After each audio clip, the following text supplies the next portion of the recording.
El miedo nos causa sufrimiento y a veces no nos deja ser valientes, pero los valientes tienen miedo y eso es lo que los hace ser valientes, pues enfrentan sus miedos. Sin embargo, por miedo al miedo, no solemos hablar del miedo. Bueno, ese es un tema a discreción y sobre todo a reflexión de cada uno. Hola, yo soy Mario Kirmin, estudiante de Ingeniería Químico-Ambiental, interesado y preocupado por la salud y fenómenos ambientales. Las bibliografías están en la descripción. Recuerda, no es malo tener miedo y sin más. Para ser feliz es necesario un toque de madurez, la cual se logra a medida que se superan los miedos y el sufrimiento, que así como no es posible comer todos los mangos del mundo, algunas cosas no se pueden evitar, por ser naturales, y por lo tanto es natural que los seres vivos tengamos mecanismos que propicien la supervivencia y el ahorro de energía. En el caso de los humanos, uno de ellos son las emociones y sentimientos, los cuales tarde o temprano se terminan sesgando, pues la felicidad puede ocasionar que no midamos los riesgos, o el miedo que no pensemos con claridad y actuemos irracionalmente. ¿Cuántas veces no se ha petateado estúpidamente una persona en las pelis? Grosso modo, nosotros entrenamos los miedos a corto, mediano y largo plazo, como una rutina. Hoy toca brazo, mañana va a tocar pierna, pasado mañana toca miedo, creo que era miedo a la oscuridad. Sí, miedo a la oscuridad. Y tal vez el miércoles me toque miedo al... A pesar de que el miedo sea un sentimiento natural, los miedos entrenados no lo son, pues suelen ser cultivados por situaciones que sobrepasan la realidad a uno mismo o son muy intensas, situaciones terroríficas que puede que nos sucedan. Sin embargo, el cerebro no lo sabe y para evitar pasarlas o sufrirlas se genera un rechazo, miedo. La cultura también se involucra. Se enseña a no tener miedo. Paradójicamente, esto genera otro miedo. Ok, me explico. Miedo a sufrir miedo. Voy a regañarte por haberte subido a un árbol, porque te caíste, a pesar de que te dije que no subieras, porque yo sabía que te ibas a caer. Ahora, encima del golpe, tienes un regaño gratis. Es normal que te asuste más el regaño que volverte a subir. Vaya ejemplo me inventé, ¿no? ¿O lo viví? Me respondió que hacen eso para mantenernos sanos. Luego me regañó por preguntarle. Qué curioso, o sea que nos piensan que somos niños mensos. Y sí, pues no solemos medir las consecuencias o los riesgos. Y bueno, también el miedo al regaño afecta incluso a adultos. Es inevitable pasar por un momento de miedo intenso, sea miedo natural o aprendido. Para estos casos, los amigos representan un apoyo enorme en la titánica tarea de aprender a sufrir y afrontar los miedos. Ahora que lo menciono, ¿qué es el miedo? Naturalmente, no comprender o entender algo nos causa rechazo, intriga, curiosidad, sentimientos encontrados, porque no se sabe qué puede hacer, actuar o dañar, y el miedo no es una excepción. Es más, presta atención que te lo pago con intereses. El miedo es tener miedo.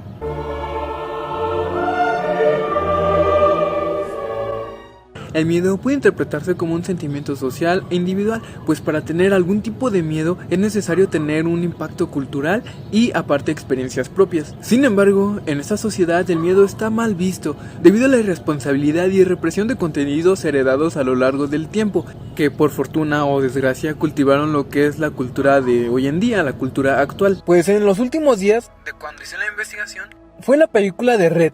Porque, ¿cómo vas a hablar de la menstruación a las niñas? se puede interpretar como el miedo a la sexualidad. O un ejemplo más cultivado. ¿Cómo vas a ser un perdedor? Si de veras eres alguien, debes de ganar, jamás de perder. Perder se encausa a puro sentimiento negativo y se dice que así te quedas para toda la vida, siendo un perdedor. Porque, ¿quién quiere ser un perdedor? Pero ey, no malentiendas. Aún el miedo es más complejo, pero... Y ahora que ya sabemos de la influencia social, el miedo bruto Como neto, pero no es neto, es bruto. es una reacción ante estímulos ambientales, el cual tiene como función generar un yo no sé qué dentro de nosotros, sea positivo o negativo, con el fin de que actuemos o hagamos algo ante el ambiente.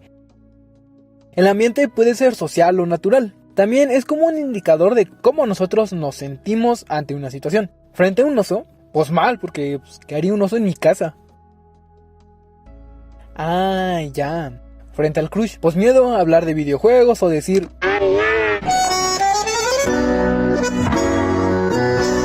Y así como hay cosas que me afectan, hay cosas que a ti te afectan. Eso genera que los miedos sean subjetivos. A ti te puede dar miedo un oso, a alguien más reprobar un examen o un pez. ¿Estás loco? Los peces no dan miedo. ¿no? Solo míralo, ¡maldad! Pero bueno, la subjetividad tiene una base biológica, psicológica, social, cultural, material, prácticamente todo lo que nos rodea. Y como a cada uno lo rodea cosas diferentes, es por eso que sentimos y pensamos diferente, y por ende, los miedos de cada uno van a ser diferentes. También se considera que tienen una función social, funcionando como herramienta para socializar. Imagínate, cuando alguien tiene miedo busca... O durante el estudio, cuando un examen te asusta porque el profe francamente nunca explicó bien y te juntas con los que saben para pasar y terminan siendo tus compas.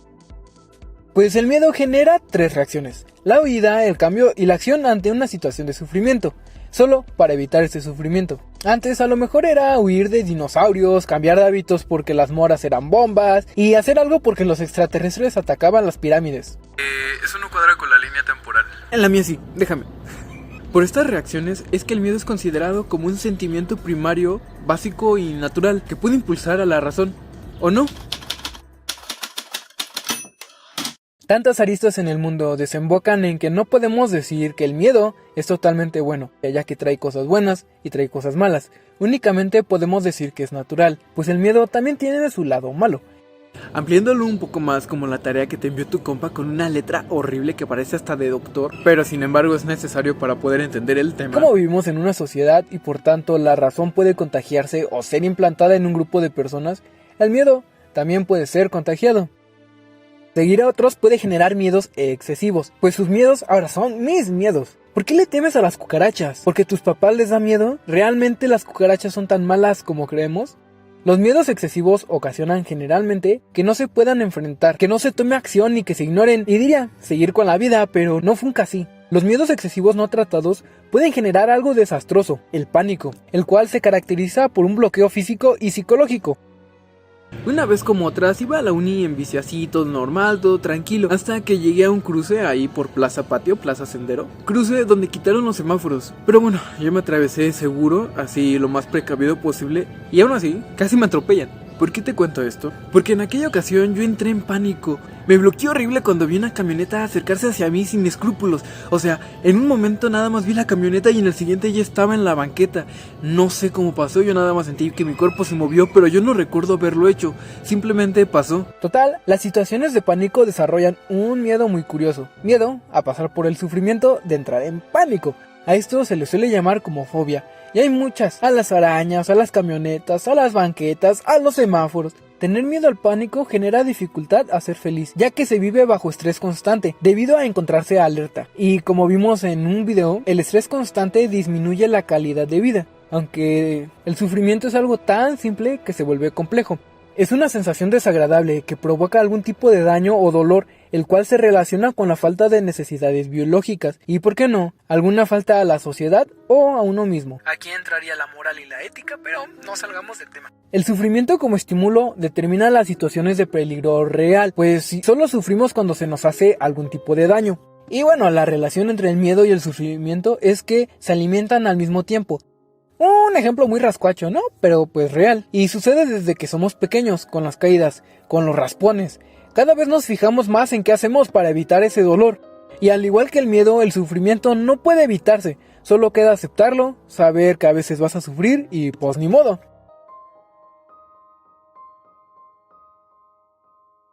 Ya suéltame, Diosito, me lastimas. Los miedos vienen y van, el sufrimiento es inevitable, pero los mangos nunca decepcionan. Y así como los mangos, el miedo y el sufrimiento tienen sus partes buenas y sus partes malas. No hay necesidad ni manera de poder eliminarlos de tu vida, pues siempre habrá temporadas buenas y temporadas malas. No siempre se están y no siempre se pueden disfrutar de ellos. A veces tocan y a veces no. Sigo hablando de los mangos, aunque aplica lo mismo para el miedo y el sufrimiento. Que bueno, el amor sería la respuesta. ¿A los mangos? No, o sea, bueno, no, o sea, sí, pero no. Bueno, sí, a los mangos sí, sobre todo a los mangos. Mangos.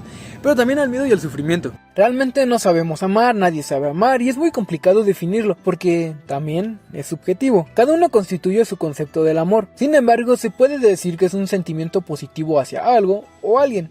Una persona con miedos irracionales y fobias impedirá el amor en su vida, incluso no podrá definir el concepto del amor y esto le causará él o un rechazo en muchos sentidos.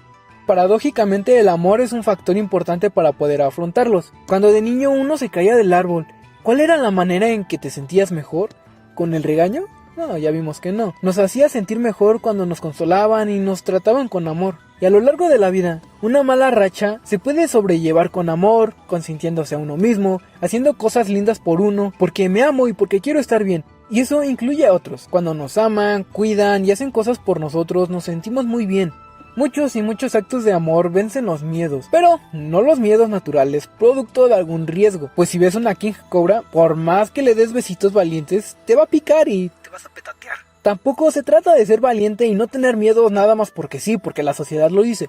Se trata de tener las herramientas, la valentía para saber actuar ante algún miedo y ante el sufrimiento. Aunque se venda la valentía como la idea de que tengo que ser valiente porque Scanor lo es, o tengo que ser valiente porque los superhéroes lo son. ¡No! Ser valiente es más como afrontar una situación sabiendo del riesgo y estando dispuesto a equivocarse. Sería el punto irracional entre no hacer nada y actuar con orgullo, cobardía y temeridad. Claro que también es una virtud que se puede desarrollar con el tiempo. Y ser valiente no es genético o como porque sí, es una decisión que nace del amor. ¿Alguna vez has hecho algo que te daba miedo pero lo hiciste y cuando lo hiciste te sentiste más seguro de ti, con más energía, con algún tipo de libertad? Y viéndolo de otra manera, el miedo a equivocarse puede sobrellevarse sintiendo que me voy a equivocar y está bien, es normal. Esto me va a ayudar a crecer como persona, pero no se trata de equivocarme así a lo loco y porque sí, no, hay que hacer todo con cabeza. Y también que pasar por miedo, sufrimiento y amor es totalmente natural, todos lo hacemos, no hay nadie que no lo haga, por más perfecto que parezca, no hay nadie. Todo en equilibrio. Miedo, amor y sufrimiento. Sale, bye. Ay, jamás me pude acomodar el cabello. A la próxima me peino. Pero bueno, ya amaneció. Está bien bonito. Ta, ta, ta, ta, ta.